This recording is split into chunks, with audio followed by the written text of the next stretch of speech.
اعلیٰ حضرت رضی اللہ تعالیٰ عنہ بھی سرکار غریب نواز سے عقیدت رکھتے تھے۔ یہی وجہ جب کسی نے پوچھا کہ کوئی ایسی جگہ بتائیں جہاں ہماری دعا قبول ہو جائے، تو اعلیٰ حضرت نے فرمایا کہ اگر کہیں تمہاری دعا قبول نہ ہوتی ہو تو اجمیر معلیٰ میں سرکار غریب نواز کے آستانے پر چلے جاؤ، وہاں تمہاری دعا قبول ہو جائے گی۔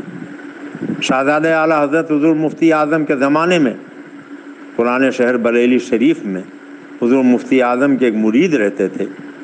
ان کو اللہ نے دھن دولت بہت دیا تھا مگر کوئی اولاد نہیں تھی۔ اجمیر معلیٰ سرکار غریب نواز کے ہاں وہ اولاد مانگنے کے لیے 1 بار 2 بار 7 بار گئے، مگر اتفاق ہے کہ ان کی مراد پوری نہیں ہوئی۔ اللہ تبارک تعالیٰ نے ان کی فریاد نہیں سنی۔ ایک دن روتے ہوئے اپنے پیر و مرشد سرکار مفتی اعظم کے دربار میں پہنچے۔ کہا پیر و مرشد، آپ کے والد گرامی سرکار اعلیٰ حضرت نے لکھا ہے کہ جس کی دعا کہیں قبول نہ ہوتی ہو وہ سلطان الہند سرکار غریب نواز کے ہاں چلا جائے، دعا قبول ہو جائے گی۔ میں بے اولاد ہوں، اولاد کے لیے میں نے 7 مرتبہ سرکار غریب نواز کے ہاں حاضری دی ہے مگر اب تک میری دعا قبول نہیں ہوئی۔ سرکار مفتی اعظم نے فرمایا کہ 1 مرتبہ اور چلے جاؤ۔ انہوں نے کہا حضور جاتا ہوں۔ فرمایا مگر سن لو۔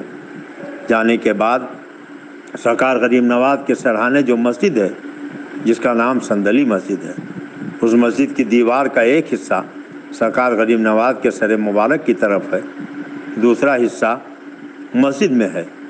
اس دیوار کے پاس صندلی مسجد میں جا کر کھڑے ہو جانا۔ اگر کوئی اللہ کا بندہ وہاں عبادت و ریاضت میں مصروف نظر آئے تو وہاں ادب احترام سے کھڑے رہنا۔ جب وہ مصروفیت سے فارغ ہو جائیں تو ان کی بارگاہ میں سلام عرض کرنا۔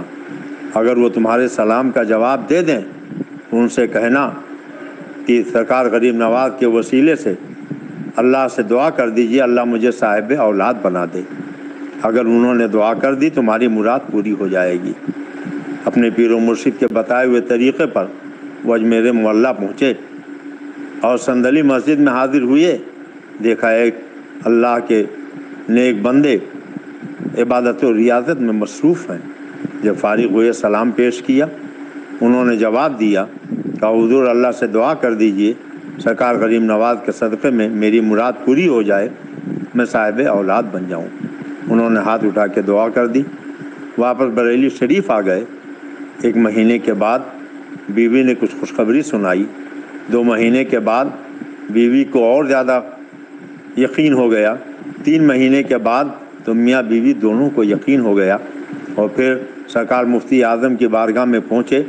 حضور آپ نے جو طریقہ بتایا تھا میں نے اس طریقے پر عمل کیا اور اللہ تعالیٰ نے میری مراد پوری کر دی ہے، میری بیوی امید سے ہے۔ 9 مہینے کے بعد ان کے ہاں لڑکا پیدا ہوا۔ وہ اپنے لڑکے کو لے کر اپنے پیر و مرشد سرکار مفتی اعظم کی بارگاہ میں پہنچے۔ حضور آپ کے بتائے ہوئے طریقے پر میں نے عمل کیا تھا، یہ میرے یہاں چاند سا بچہ پیدا ہوا ہے، آپ اس کا نام تجویز کر دیں۔ تو سرکار مفتی اعظم نے فرمایا اس کا نام غلام معین الدین رکھ دو، اس کا نام غلام معین الدین رکھ دو۔ انہوں نے اس کا نام غلام معین الدین رکھ دیا۔